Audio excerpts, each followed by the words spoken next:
एक food processing company से fire होने के बाद उसने अपना खुद का बिजनेस शुरू करने का फैसला किया और उस वक्त उसने ये सोचा भी नहीं होगा कि ये बिजनेस दुनिया के सबसे डोमिनेंट फूड बिजनेस का हिस्सा बन सकता है, जो अब एक साल में बिलियंस ऑफ डॉलर्स जनरेट करता है।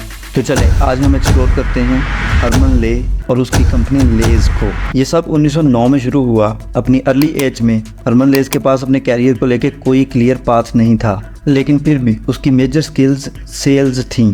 As a young boy Harman ले एक सोडा स्टैंड चलाता था और कुछ ही अरसे में वो इतना सक्सेसफुल हुआ कि उसने अपने पास 25 एम्प्लॉइज़ हायर कर लिए और यही उसकी बिजनेस स्किल थी जिसने उसको बाद में बहुत फ़ायदा दिया। हरमन ले का पढ़ाई की तरफ इतना ख़ास ध्यान नहीं था, बल्कि उसका ज़्यादा इंटरेस्ट बिजनेस में था। इसलिए फुली फंडेड एथलेटिक स्कॉलरशिप होने के बावजूद हरमन ले ने स्कूल को छोड़ दिया।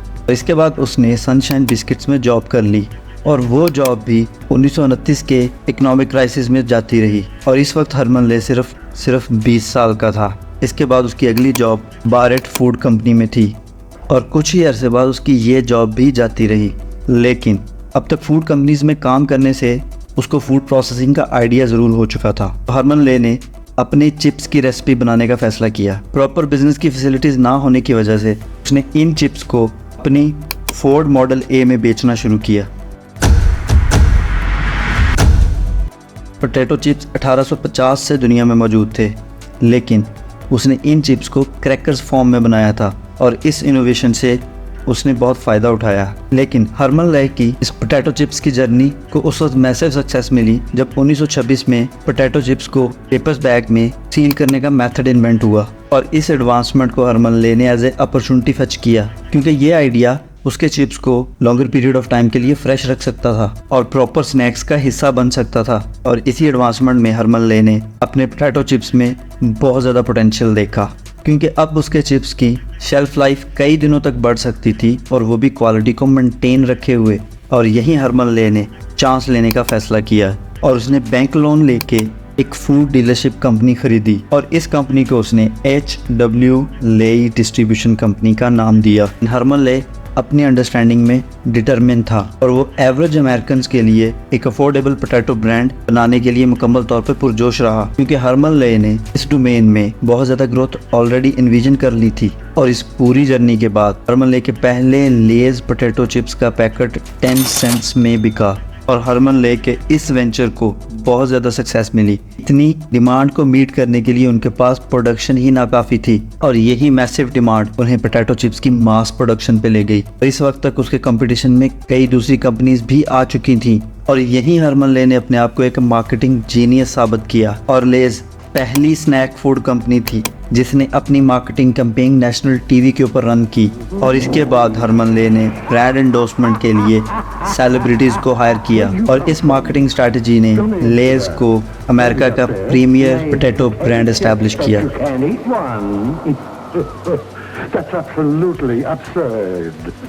ये जर्नी यही ख़त्म नहीं हुई, बल्कि उन्होंने अपनी प्रोडक्ट इनोवेशन के ऊपर भी बहुत ज़्यादा ध्यान दिया और यही हरमन ले ने जॉसपर्ट मर्फी की कुकिंग टेक्निक के राइट्स खरीदे, जो कि एक आयरस पोटैटो चिप्स कंपनी का ओनर था। और इस टेक्निक में मर्फी ने ये तरीका डिस्कवर कर लिया था कि कैसे फ्लेवर को मेंटेन रखते हुए मास प्रोडक्शन की जा सकती है। और इसके बाद लेज के पहले 2 फ्लेवर्स रिलीज़ हुए, चीज़ अनियन और साल्ट विनेगर, और यही फ्लेवर्स की एडिशन ने लेज को स्नैक्स की दुनिया में मोस्ट इन डिमांड प्रोडक्ट बना दिया। और यही फ्लेवर डेवलपमेंट टेक्निक के राइट्स को परस्यू करने के बाद लेज ने अपने कंपेटिटर्स के मुकाबले में स्टैंड आउट किया। लेकिन अभी भी एक कंपेटिटर था जो कि हरमन ले के लिए टोटल मार्केट डोमिनेंस के रास्ते में खड़ा था और ये कंपेटिटर था फ्रीटो, जो कि अभी भी लेज को 30% से आउट सेल कर रही थी।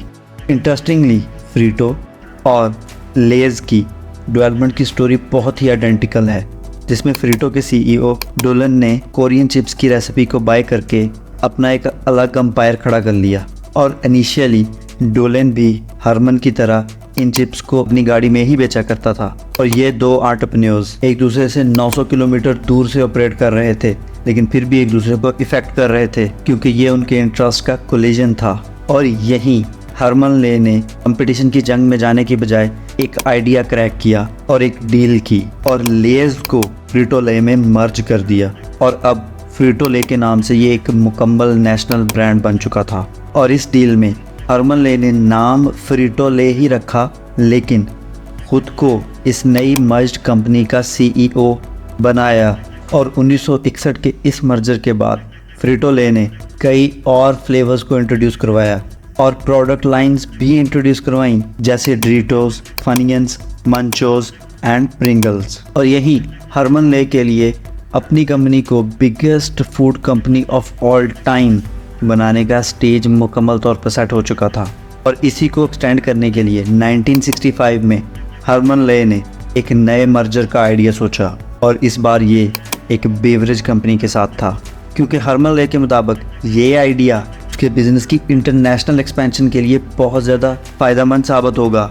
और इसीलिए हरमन ले ने पेप्सिको के उस वक्त के CEO डॉन कैनल को इस मर्जर के लिए प्रपोजल लिखा, और डॉन कैनल ने इसको इमीडिएटली एक्सेप्ट कर लिया।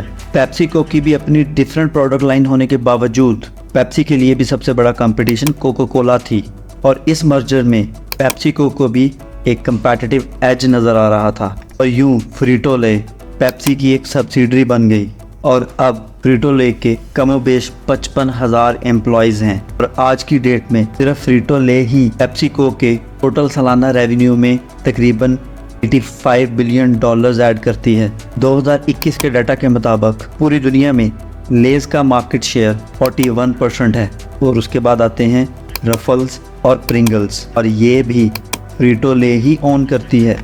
और इस वक्त सिर्फ लेज़ के ही 200 से भी ज़्यादा फ्लेवर्स हैं। और यही नहीं, अगर आप भी लेज़ को नया फ्लेवर दे सकते हैं तो कंपनी आपको $1 मिलियन देगी। आपके नॉलेज को अगर हमारी वीडियो से ज़रा सी भी वैल्यू मिली हो तो इस वीडियो को शेयर करें, हमारे चैनल को सब्सक्राइब करें और अपनी राय देने के लिए कमेंट करें। और हम मिलेंगे ऐसी ही एक और वीडियो के साथ।